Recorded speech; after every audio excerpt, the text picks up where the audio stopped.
this. We are recording this so that we can share it to our YouTube channel. You don't have to keep your camera on. If you have questions, you can raise your hand, unmute yourself, or just put it in the chat. That's also fine. And, just as a reminder, since it's being recorded, there's also a transcript. So just to be aware. So this morning, I'm just going to read through the list of folks that are on the Zoom right now. And if I miss you, please let me know. I will get a list from Zoom afterwards, but just let me know you're on the call today. I have so far Joe Graves, David Harris, Peter Comenzo, Liz Cormos, Chris Wallen, Teresa LaSalle, Anna Feldham, Audrey Bernison, Sandy Miswitz, Marcus Diglione, Todd Fabozzi, Josh Tochi, Steve Feeney, Chris Bauer, Dave Wooden, Judy WC, and Catherine Lawson. Did I miss anyone? Jen, I'm also on the call. Rima Shmia. Sorry about that. Where's Rima? Hi, Jen. Did you get me? Oh, thanks, Steve. Got you, Steve Iacchetta.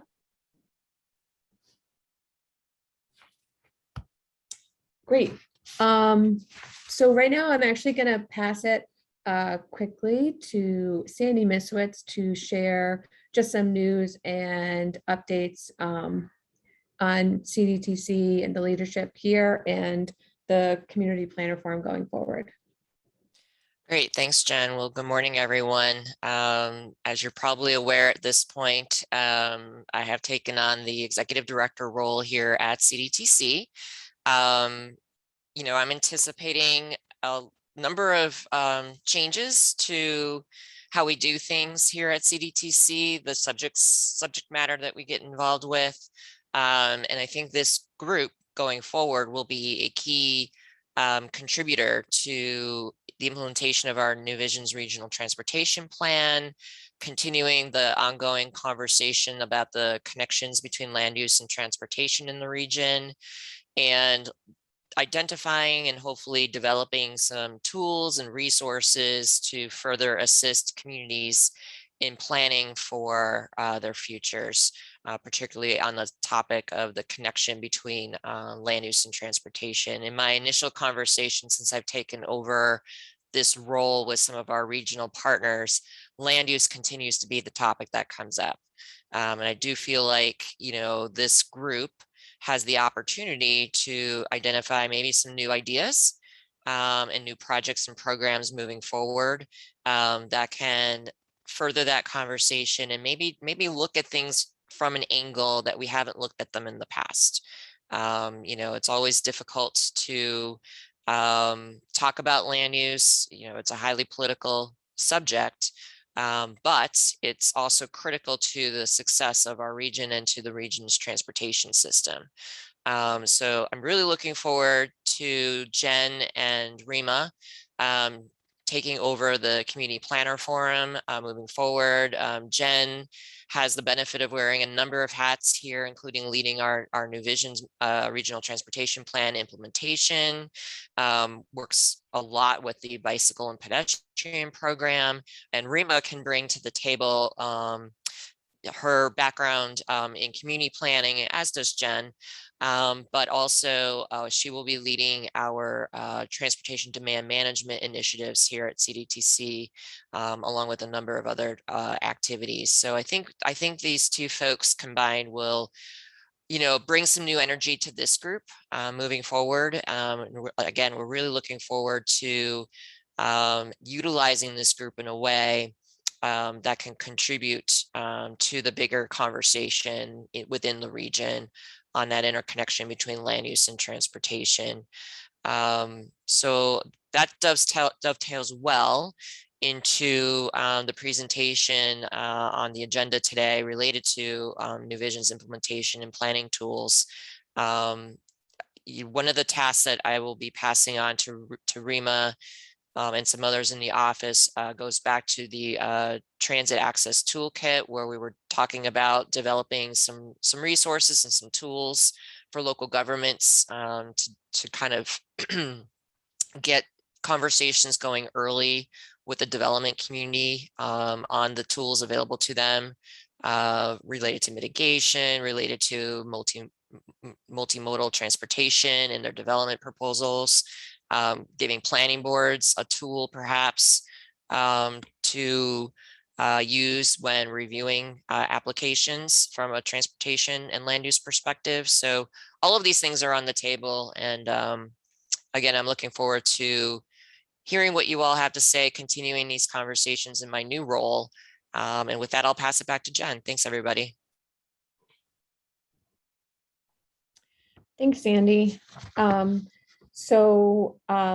Like Sandy said, Rima and I will be managing the community planner forum going forward. So I don't want to like get anyone too off track or throw anyone for a loop. So if there's anything that I forgot to do that Sandy usually did, or something about the meeting format that you like that I forget, let me know. If you have ideas for topics to discuss or for presentation, please let Rima and I know. We're really interested in, how we can, like Sandy said, try new things and bring new energy to our committee here.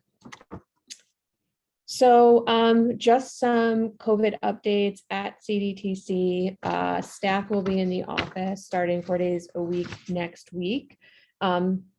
This way you can more easily reach us in the office by phone now. We still aren't allowing visitors without an appointment.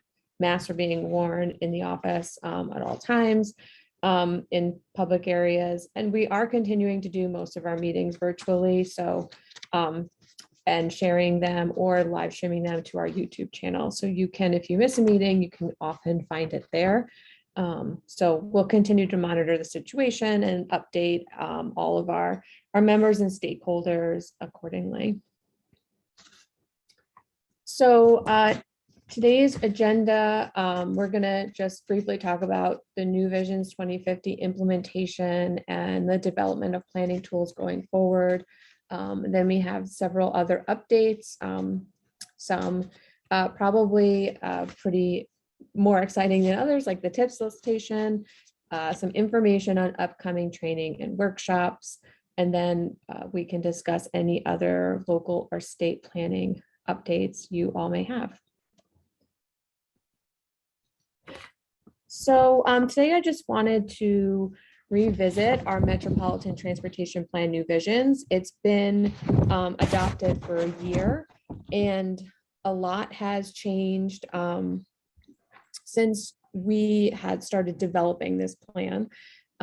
So I just wanted to talk briefly about how the plan works, the principles and strategies, and then CDTC going forward and how we can be helpful in the region in implementing the plan.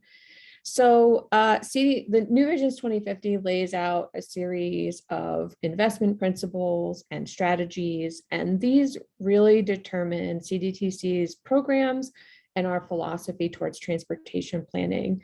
And these are promoted through our communities and our programs like the Linkage program, where we fund studies, and a lot of those recommendations end up as real capital projects and programs that are implemented through the TIP.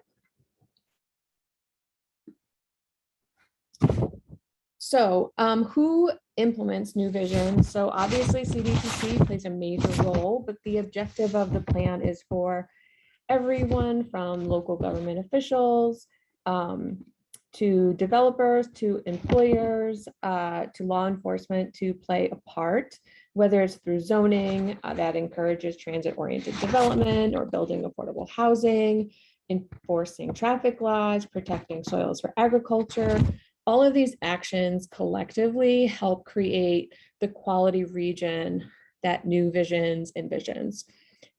So how can we better promote New Visions, train planners, engineers, town boards, on these principles and strategies that we feel will help guide us to developing the transportation network that we need and preserving the quality of life here in the capital region. So when we developed the plan, we had a lot in mind for how we would get out into the community and promote it. So things changed, we shifted. So here's what we've done so far over the last year. Okay, are people hearing feedback?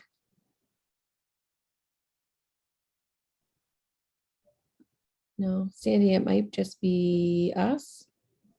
Yeah, No. I'm hearing like papers moving around or something. Everybody else is muted, so it had to be coming Oh, from you. okay, sorry. It might be me moving like notes on my desk, sorry. Okay. Apologies for that. So what we've done so far, we've created a New Visions webpage. We participated in regional virtual events and forums. We launched the New Visions webinar series and just completed this Complete Street Summer Series that we did a 3-part Complete Streets workshop for. We've been offering local government training. We've continued doing EV readiness education and training. We did Complete Streets workshops, and we expanded public engagement. And as part of that, we developed a strategies toolkit as part of our public participation policy. But we've also been experimenting with virtual meetings, hybrid meetings, and just with new and different kinds of public engagement strategies, especially now when it hasn't always been safe to get out and have big public meetings in indoor spaces. So one of the things that we created is the New Visions resource page, and you can get there from our website. From the home page, there's a New Visions image. You just click on it, and there you can see the list of our principles. All of the different technical papers are listed there. You can access the New Visions webinar schedule, other reference documents, the archive of previous New Visions plans, and you can also request training for local government boards.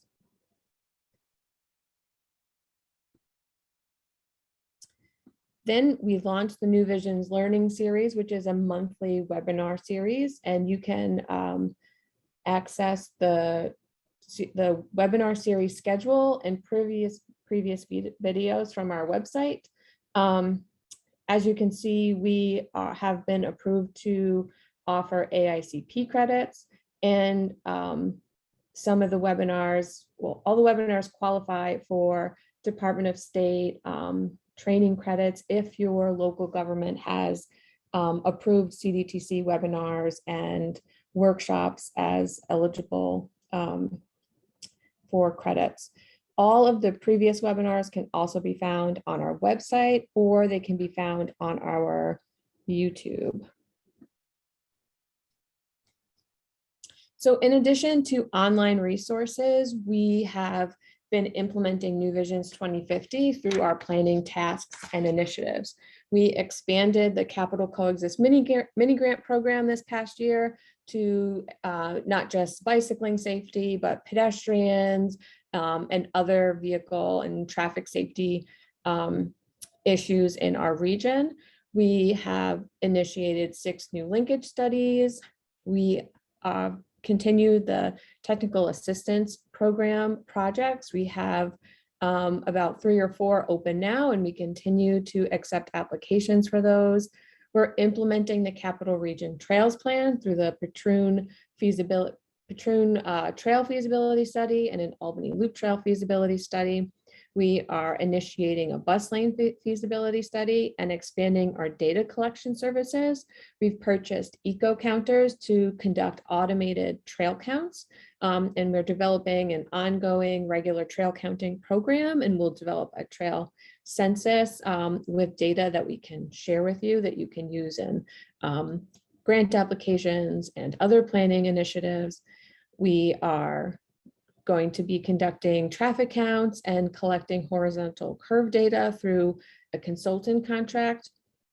And then there's a number of other regional planning studies that have also been initiated since the adoption of new visions, like the local bridge preservation report. We're currently developing a smart communities toolbox, which is really going to look at some of the what people refer to smart city types of evolving technologies, but also just different ways of doing operations and collecting data and sharing data. And that toolbox is currently in development. We'll be doing some focus group discussions and regular meetings on that, and hope to get your feedback at some point on this toolbox, which will mostly be online. And we hope will help local governments in implementing some of these new evolving technologies that we're really kind of unsure about how they can help us. And then the regional truck parking study. And these are all recommendations that came from the New Visions 2050 plan. So this is just one way through our UPWP that we implement New Visions. We did think, 1 year later through the pandemic, that we would be on the other side with tons of lessons learned and a firm grasp on where things are going. However, the only certain thing has been uncertainty, and we continue to monitor trends. And we want to hear more from communities and local governments on how recovery is going, what has changed, what needs do you have now that maybe you didn't have a year ago, what needs do you see your community having going forward.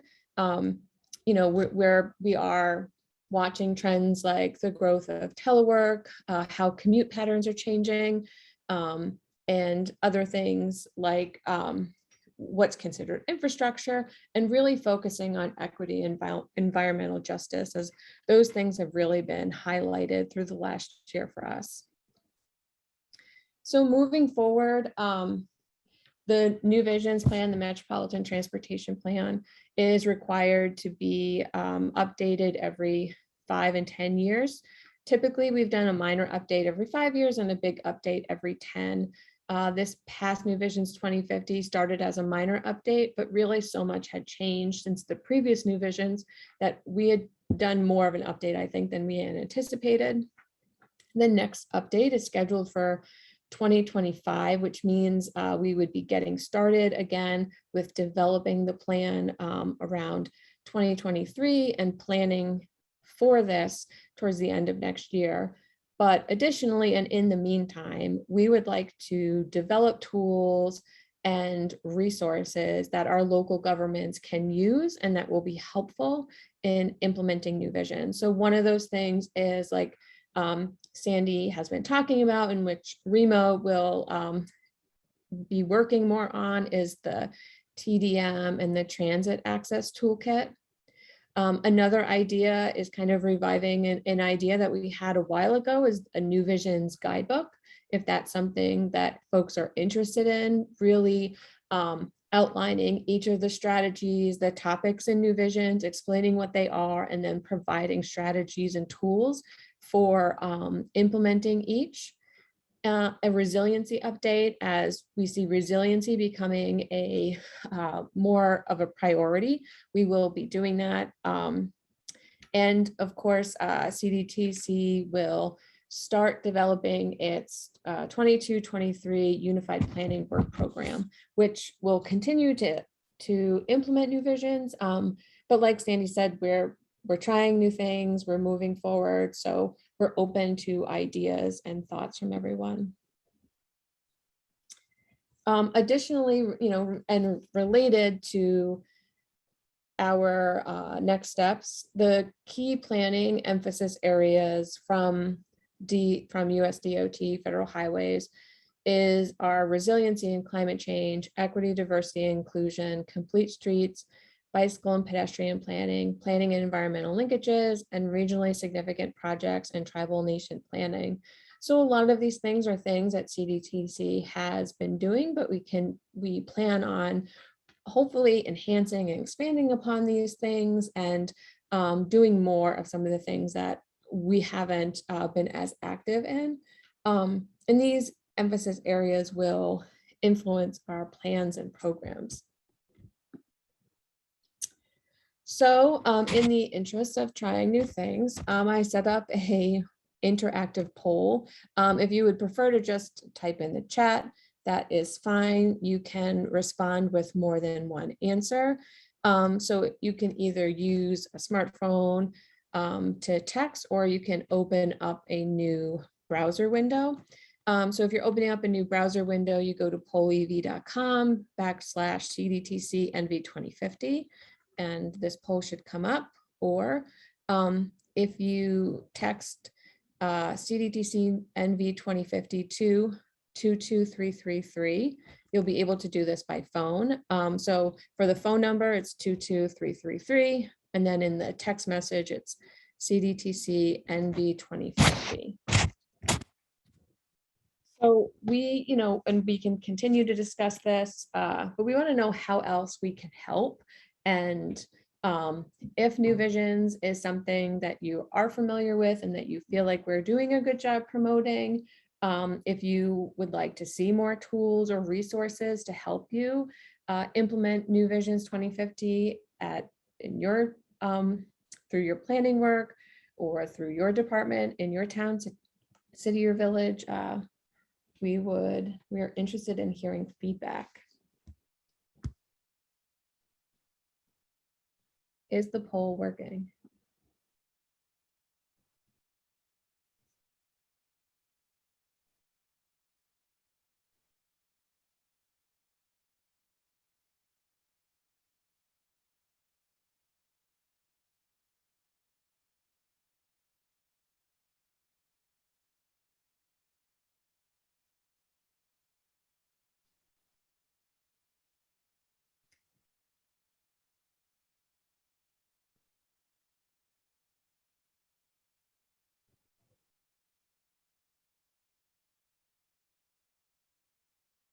Okay.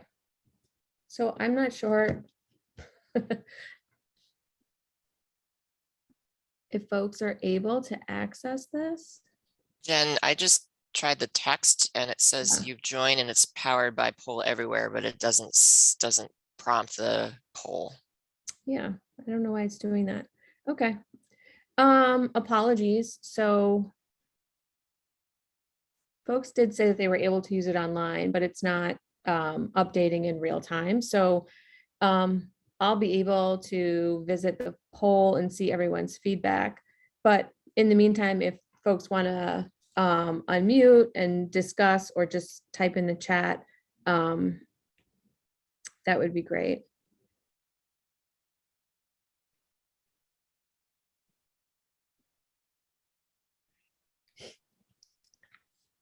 And while we're waiting on some of the responses, I did want to talk a little bit about the upcoming Unified Planning Work Program. As Jen noted, traditionally in recent years, CDTC has had a 2-year work plan in which we fund a variety of programs and projects, whether they be the linkage program projects or many of the things that Jen mentioned in the PowerPoint. This year, we're going to a 1-year work plan for a number of reasons. One, it'll increase our flexibility to allow us to be more responsive to local government and regional needs. Two, there's a lot of uncertainty at the federal level right now with respect to policy and funding programs. So we want to leave the door open when and if the infrastructure bill comes forward, that we have some flexibility. And three, we're going through not only my role changing, but we're going through a reorganization here internally at CDTC, and it's going to take us some time to staff back up. So, with all of that in mind, one of the things we will be doing that's different with our work plan is we will be issuing a solicitation probably in the month of October, which coincides with our traditional timeline for the linkage program, in which we'll be seeking planning project ideas from our local governments. So whether that be a small project in your community that you've been thinking about and haven't really thought or found a good grant program to fit it, maybe that applies. You'll still be able to apply for linkage program funding, technical assistance program funding, a variety of tools. And also regional initiatives. And I think that's one of the highlights that we're really trying to see is there an appetite out there for regional initiatives related to land use and transportation and the implementation of the New Visions plan. So I just wanted to give that input and information to this group, because you will likely be seeing the application for ideas coming to your community in the month of October. Thanks, Andy.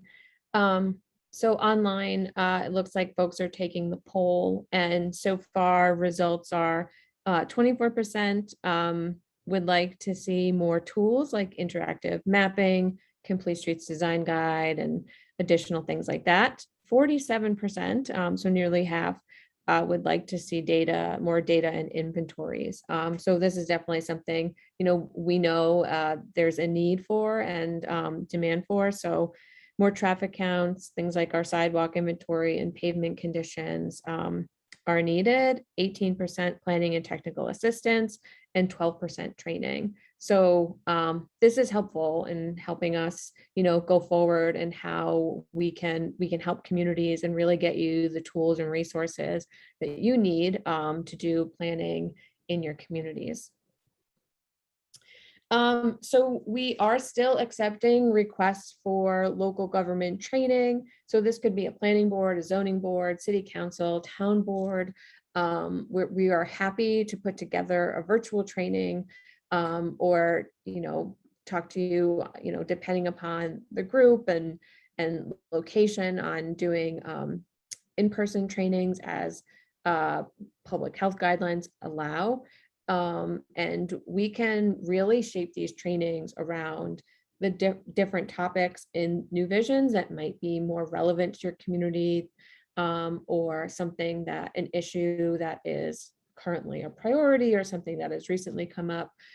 So complete streets, for example, or transit access, or really any of the strategies or the principles in New Visions 2050. We can shape it around that, or we can just do a general presentation of what New Visions is and the role we envision others playing in the region, like planning and zoning boards through site plan review and developing of zoning codes.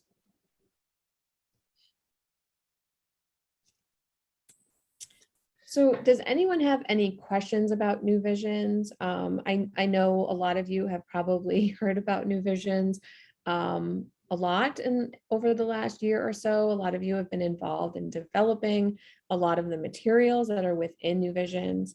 And are there any questions, comments, suggestions on, what you think would benefit your community or you as a planner to continue to implement and promote New Visions?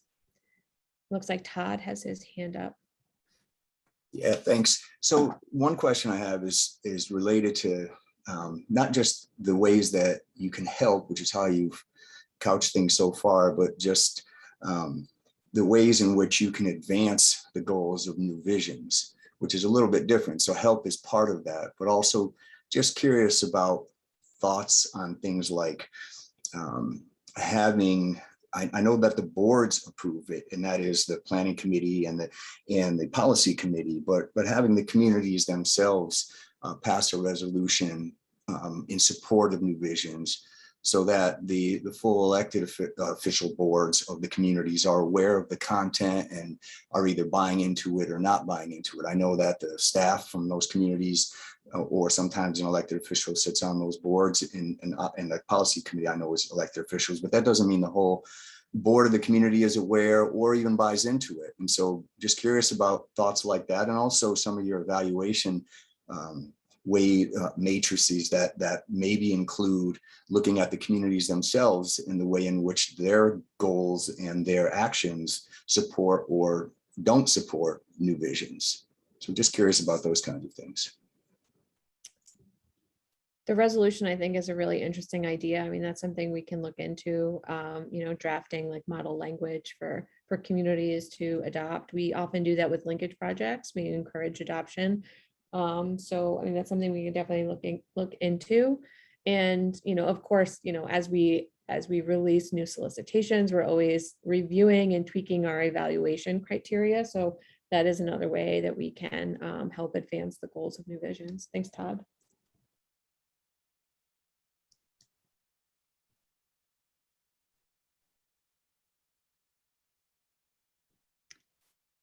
Anybody else have any questions or comments?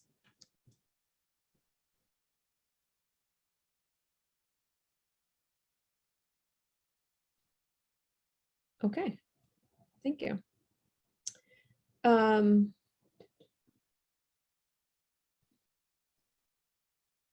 So oops, I skipped a slide. Sorry about that.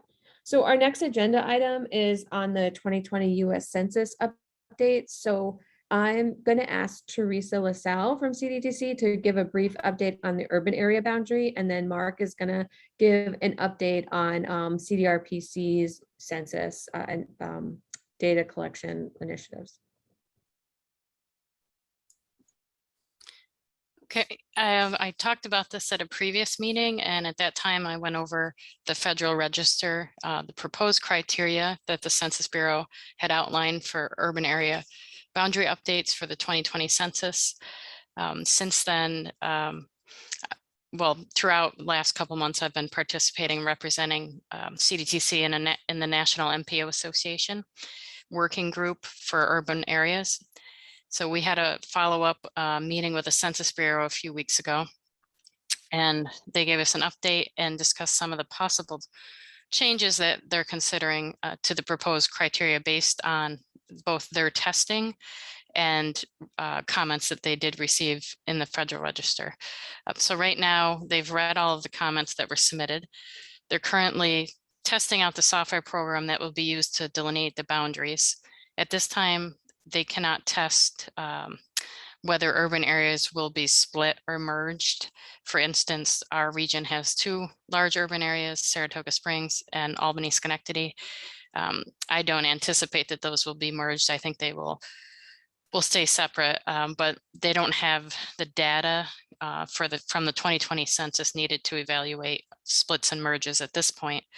They're still on schedule to have the final criteria released by the end of 2021 or in early 2022 at the latest. And then there were three major possible changes that they were considering changing. So they didn't really give us any kind of indication of, if changes to it had to go through a certain process of being accepted. And I think they're still, as they test out the software, they're still going to consider whether to make these changes or not. But the major one was density calculations and identification of initial urban area cores. So instead of using the one density calculation to define a primary and secondary core, they are considering using 3 tiers of density. If anyone's interested in the details on that, I can provide that to you in an email. And then inclusion of group quarters. Previously, they were looking at anything that was a census block containing institutional and non-institutional group quarters that were adjacent to census blocks, qualifying census blocks based on the criteria would be automatically included in the urban area. But now they're considering that won't be an automatic inclusion, that they'll have to look into either setting a population threshold or a population density threshold. And basically, it was overrepresenting the urbanized area. And then lastly, which is good news for our region, is that one of the ways they determine urbanized area, one of the things they look at is impervious surface. So the previous intent was to use the 2016 National Land Cover data set to determine impervious surface as an indication of urban land use. And that was what was available at the time.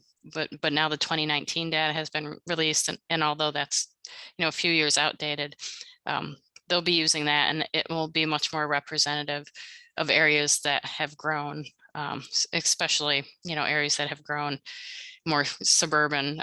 So for instance, for us, I think some growth along the Northway corridor will probably show up in that may not have shown up from the 2016 data set.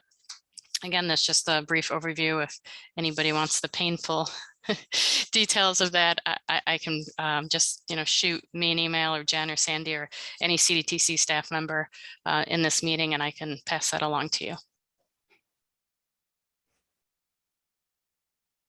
Thanks, Teresa. Mark, do you want to give the update for CDRPC? Sure. Can I share my screen? Actually, I'm going to give an intro, and then I'm going to have Josh take us through the updates to the Capital Region indicators. Josh Dossi, our planner. Okay, so I did make you a co-host, so you are able to share your screen. All right. Can I make Josh a co-host? Sure, let me find Josh. So just wanted to take an opportunity to give this group of planners an update on the 2020 census. The redistricting data, population data was released on August 12th. It was released in an access database. So Josh and I worked diligently to convert that information into something that people could make sense out of. We've since visualized that data in a number of Tableau visualizations and tables that's accessible on our website, cdrpc.org/data/census. And you'll be able to unpack all of the 2020 census data results. In addition, we're pleased that we've been making great progress in updates to the Capital Region Indicators website. And again, the website is our sort of main tool to share US Census ACS data. The tool was developed with by the Avail Lab at UAlbany and co-funded by CDTC, CDRPC, the Community Foundation, and the Capital Region Chamber. The tool includes data dashboards for every county, municipality, census tract, block, group, and zip code and school district in the entire 8-county Greater Capital District region. So it's a very powerful tool. We've implemented a number of updates that have been informed by our stakeholders. And I'd like to ask Josh to take us through some of those updates now. Thank you. Let's see if I can share my screen.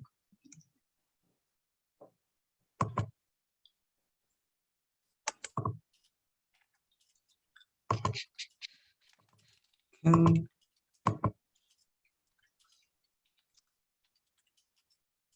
Can everyone see my screen? Is it sharing? Okay, cool. So thank you, Mark, for the intro to the indicators dashboard. My name is Josh Dossi. I am a planner with CDRPC.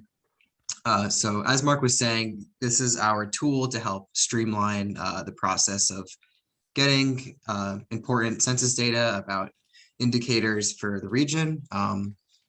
We've added a few exciting new updates to the dashboard that we're excited to show everyone and for everyone to see. I'll give like a very brief overview of the tool, just in case anyone is unfamiliar with it. But if anyone is interested, if you go to the website on the main page, capitalregionindicators.org, and you scroll down a little bit, you can learn more. And we actually have like a brief tutorial video on YouTube over here. So that will go a little bit more into depth than I am going to today, but that'll kind of show you the basics of how to use the tool. So starting off, if you go up here, we have all of our geographies. We have both the capital region, which is the 4 counties, Albany, Rensselaer, Saratoga, and Schenectady.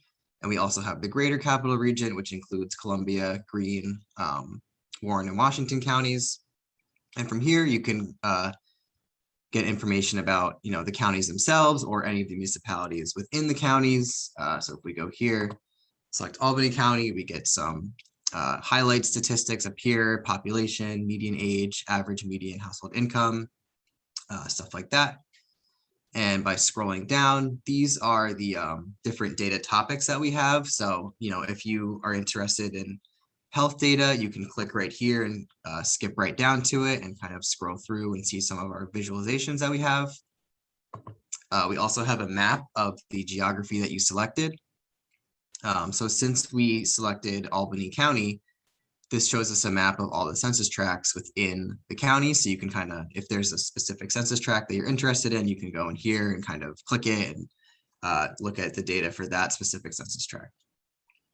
So I won't go through each visualization, but as you scroll through, we have a bunch of different kinds of visualizations that you can use to help show if you have a presentation or a grant application, something like that, and there's something, some data point that you want to show, you can use this these visualizations in your application or whatever it is that you're doing.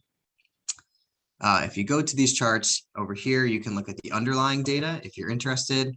This has the underlying Excel sheet that you can download and use to take a closer look. You can also save an image of the visualization. So this is how you can save it as a PNG, and then you can post it right into a Word doc or a PowerPoint or however you want to use it. And then you can also embed each visualization on a website. So you can get the embed code here and put it right into your website if that's how you'd like to show it.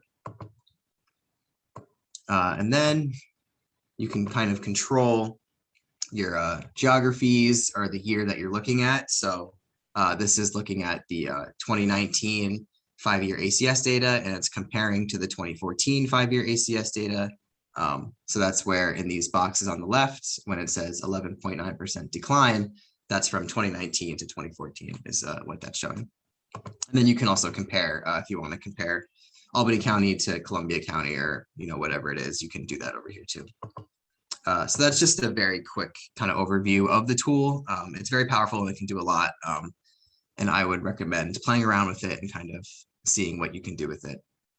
And then we wanted to share some of the new updates that we have.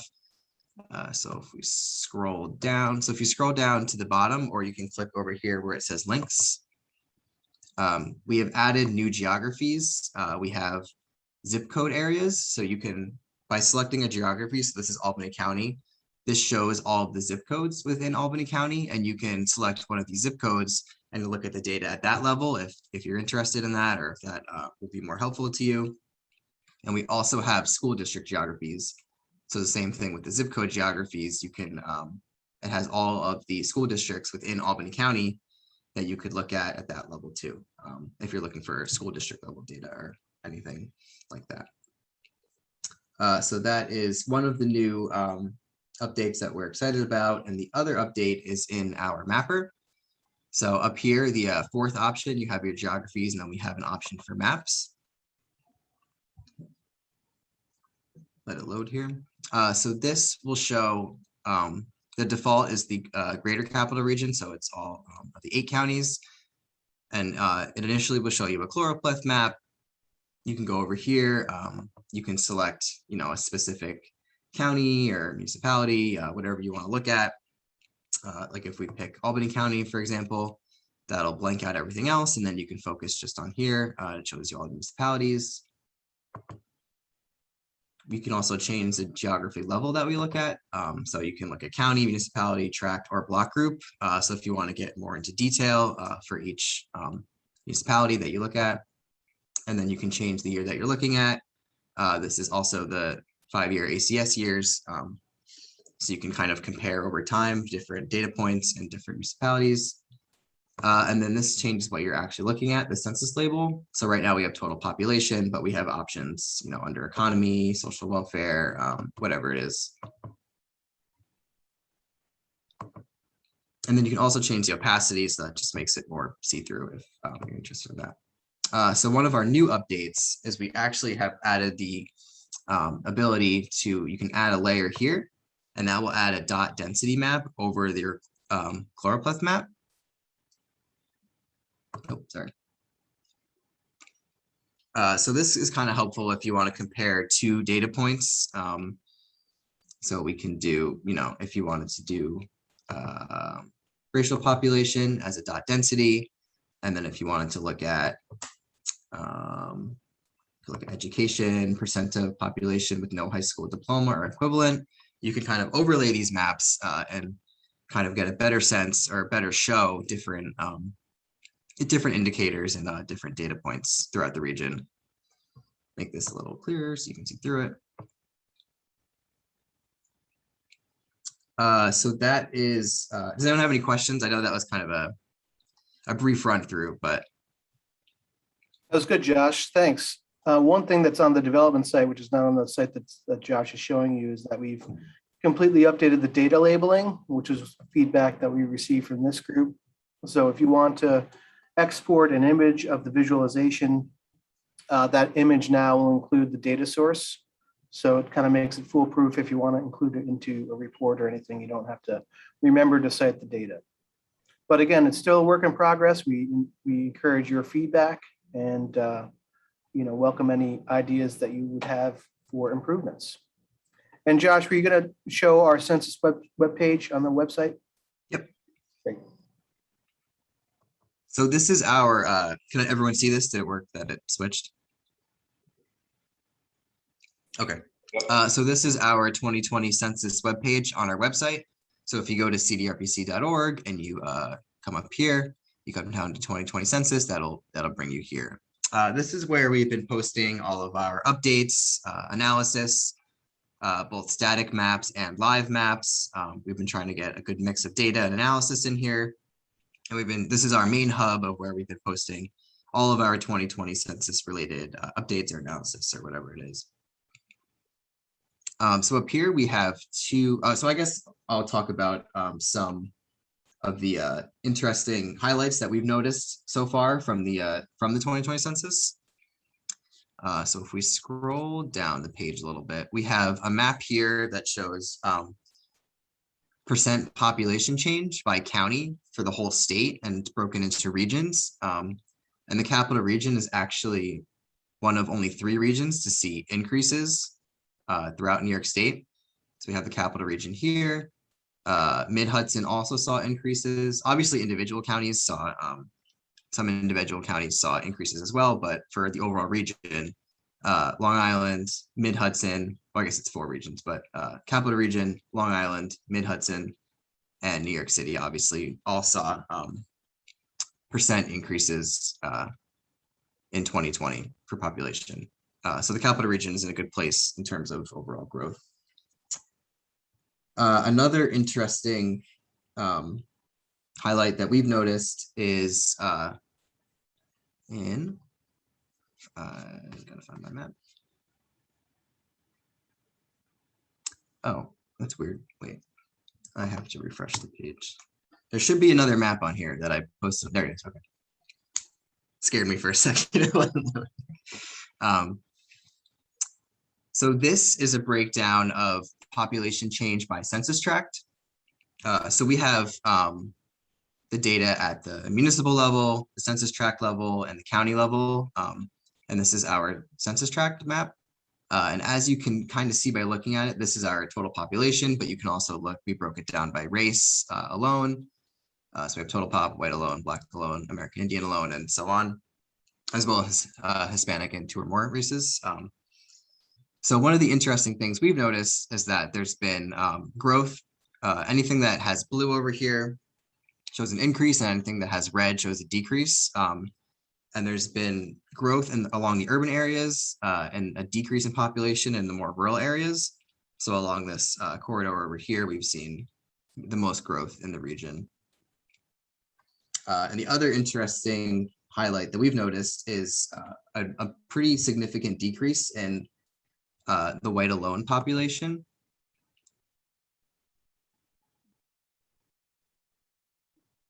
So as you can see, this map has a lot of red.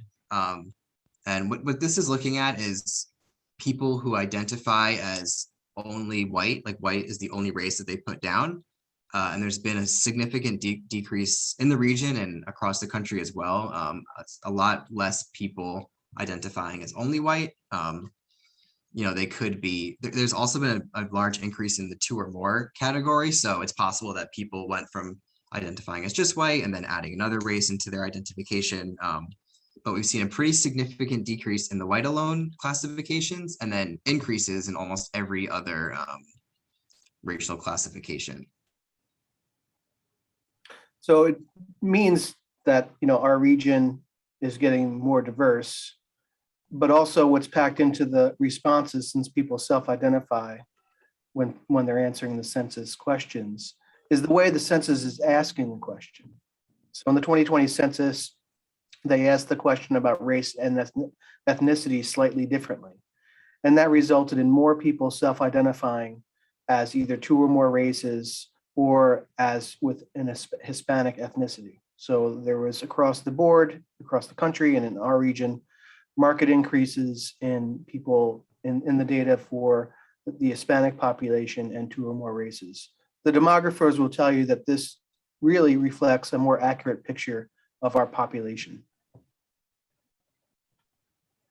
This is that two or more races map that I mentioned. You can see it's all, there wasn't any loss over here. It was all positive, so it's all blue. So that kind of goes into what Mark was just saying.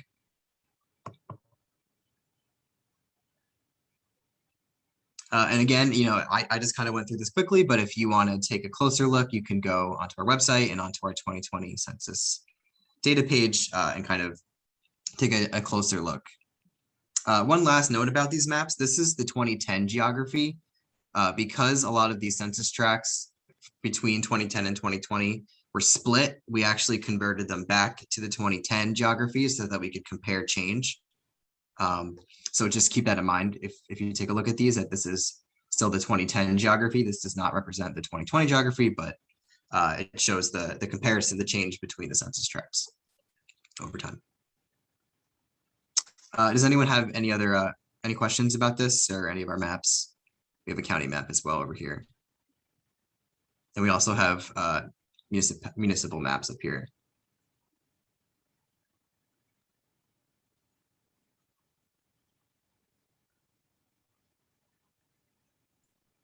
You left them speechless, Josh. It doesn't look like there's any comments or questions, but thank you so much for this overview. Yep. How do I unshare my screen? That is the next great challenge. I think if you mouse up to the top of your screen, it should be. The stop share should be up at the top somewhere, in like yellow. I can just share my screen and stop you if you want me to. Yeah, boot me off. Okay. I've lost control. That's a power move, Jen. Hey, Mark, this is Chris. Hey, Yes. Chris. Real quick, just more of a inquiry than anything else. How do you anticipate tracking 2020 and 2021 with COVID and everybody moving around and everything going? Like the city is half empty. My brother left, all his friends left. All these people are moving around. I heard Massachusetts towns are, twice the population and real estate's crazy. Do you have to track this separately, like in some kind of weird way and make it a blip? Or Well, maybe Jen will let me share my screen really quick because that's not something else that we're tracking. We have a COVID economic recovery dashboard that we were able to develop with some CARES Act money. And that includes a data set that shows address changes from the counties or boroughs in New York City into our 4 counties. So I'll just bring that up to show you what that looks like. And so we did see a market increase of people that were changing their addresses from the New York City counties into our 4 county region. This is the dashboard. It includes a lot of helpful data in terms of industries impacted and industries recovering from the pandemic, job postings by industry sector. There's a lot of data in here. We weren't on the agenda to talk about this, but it's on our website under data, so check it out. But this is the data set that I am talking about right here. And you can see that this is from the Postal Service, and you can see that there is a dramatic increase in address changes coming into our region from metropolitan New York City. We asked for this data in early 2021, and the Postal Service provided it, but unfortunately, they have refused to provide us any more data. They've denied our appeal on our FOIL request for more data, so we can't update it. But what I'm anticipating that we would be able to do is tap into some of the IRS data that's going to allow us to unpack it. The USPS data is much more real time than the IRS data is. But once the IRS data is released, we'll be able to know whether this was a blip, either whether this was a blip or whether this is a new trend, or how significant the impact is going to be from people that are moving in from the metropolitan locations.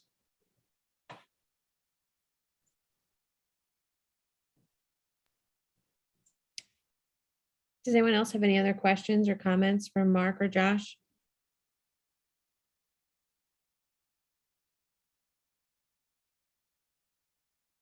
Okay. Thank you both. The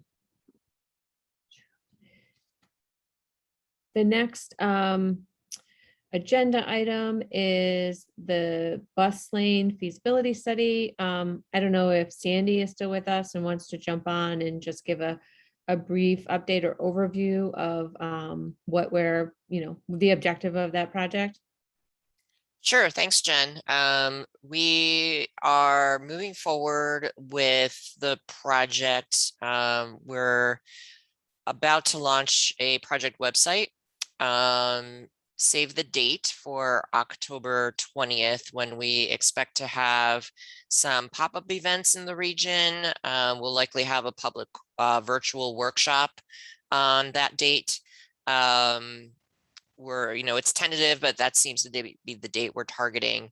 The consultant team is working right now with the project team to sift through all of the mountains of data. And we will be having some of that data posted in an interactive map on the upcoming webpage when it's released. I think we're going to do a pretty big push through press releases and what have you on this project, as it's a very interesting project. And developing bus lanes will bring us to the next generation of transit service in the capital region and help us to get that rapid piece of the bus rapid transit. So stay tuned for more, but I think you'll be seeing some information about the upcoming public events, that third week of October, but specifically October 20th. Thanks, Andy. The other regional project update is the Smart Communities Guidebook. We briefly talked about this in the new visions, but that project is moving forward, and we may be in touch with some of you individually to participate in some focus group discussions or stakeholder meetings, just to see if we're on the right track and the types of technologies we're kind of taking a deeper dive on, and looking at how they can be implemented in the region make sense. Or if you maybe have experience working with those technologies, if you're able to share them. So we'll continue to move forward and update you as that project progresses. The next item is the tip solicitation. So you all received the tip solicitation materials. Last Friday, we released them to Planning Committee and Policy Board members, and this right here is a timeline of the proposed tip timeline. We released the solicitation on September 10th. We have a workshop planned for the 24th. Since we have a new online application form, we just want to we'll be able to walk you through it a bit and really highlight some of the data and information we're looking for and what things have changed since the previous tip solicitation. We anticipate projects evaluations being completed in January, and then February would be Planning Committee review, March Policy Board review and adoption, and then after a public comment period, we will hopefully be able to approve the tip by June. We did create a web page on the tip that you can get to, again, from our homepage under transportation plans and the tip. And there is a 2022-27 tip program update page. So everything from project eligibility and funding criteria, how we evaluate projects, the timeline, and a link to register for the upcoming workshop are all right there on that page. Also links to the different applications. The applications are based on, they've all been developed around different project types. So one application for a road is different for a bridge versus is different for maybe a trail or a transit project.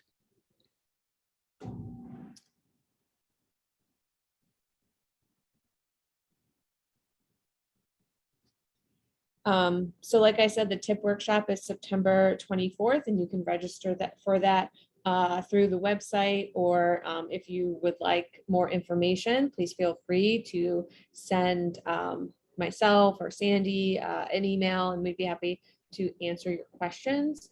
The CDRPC Planning and Zoning webinar series is complete, and their archive is on their website.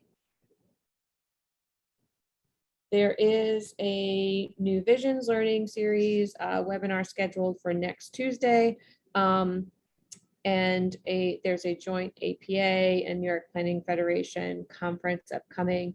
We do have details on each of these training and workshop opportunities. So again, TIP workshop, we'll talk about the process, the application form, the evaluation process, and how the TIP is, how those evaluations are used in programming.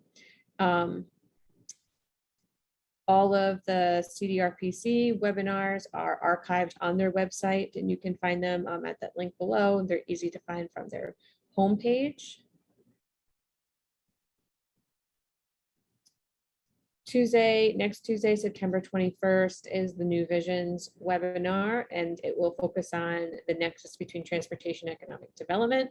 We have Katie Newcomb from CEG, Sean McGuire from the town of Colony, Jamie Lahutt from Metroplex and the CDTA board, and Megan Daly from the port, who will talk about how the transportation system here in the region has contributed to economic growth and new opportunities. And in October, we will have a webinar on the TIP. So not on how to fill out your application form, but more about how does the TIP work? What happens to your project once it's programmed on the TIP? And we will have DOT to present and really talk about details on the process. In November, the webinar will be on GEISs and where they're being used in the region, how they're being used in the region, and how they can be used as transportation planning tools. And then hopefully we will be able to announce the December webinar relatively soon. The Rima, I don't know if you want to talk about the joint APA and Planning Federation conference. I know some folks in our region have been involved with planning and coordinating this. Yeah, I would say, since Mark is on the call, I would say it's probably makes more sense for him to plug it than me, if he doesn't mind. Oh, sure. One of the other hats I wear is the president of the New York Upstate chapter of the American Planning Association. So we'd love to welcome all of our planners to register for our exciting conference happening throughout the month of October. We have, I think, about 14 webinar sessions scheduled.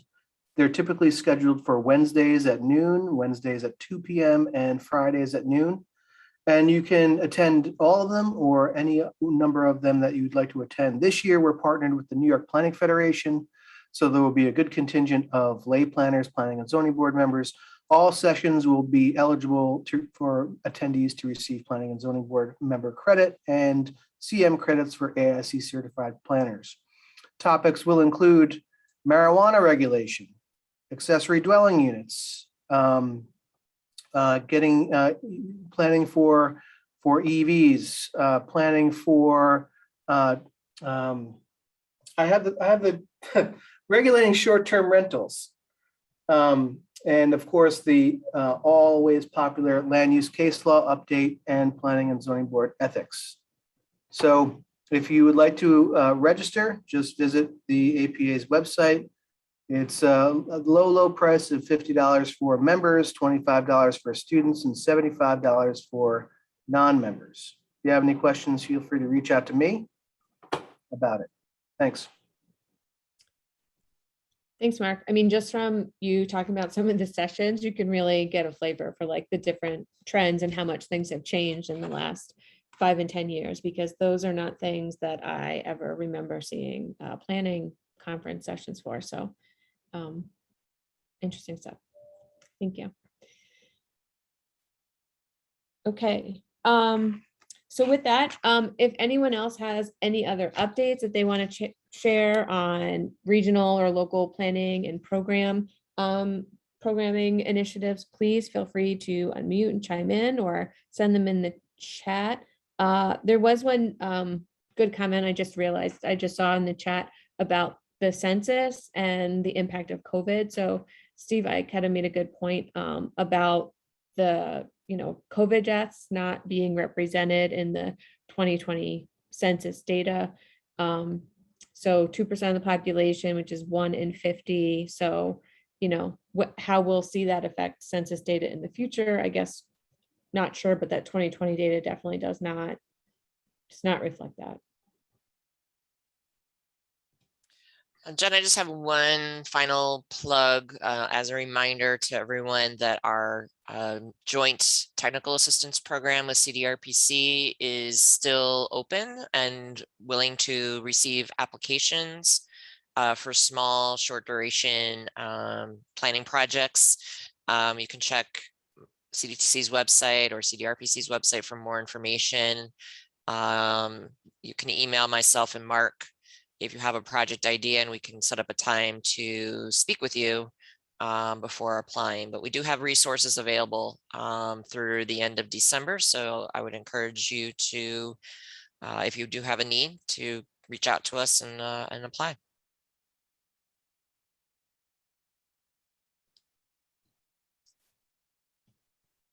Any other updates?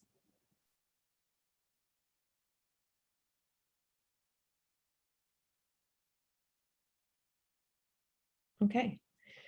So our next meeting is scheduled for December 16th. We hope to have some updates on the Transit Access Toolkit and other tools and resources that CDTC is working on and developing, and of course, an update on the TIP evaluation process. So with that, thank you everyone for joining us this morning. If you have any questions, suggestions for presentations or content for future meetings, please feel free to reach out to me or Rima, even Sandy. So thank you, and I hope everyone has a great day. Thank you, Jen. Thanks, everyone.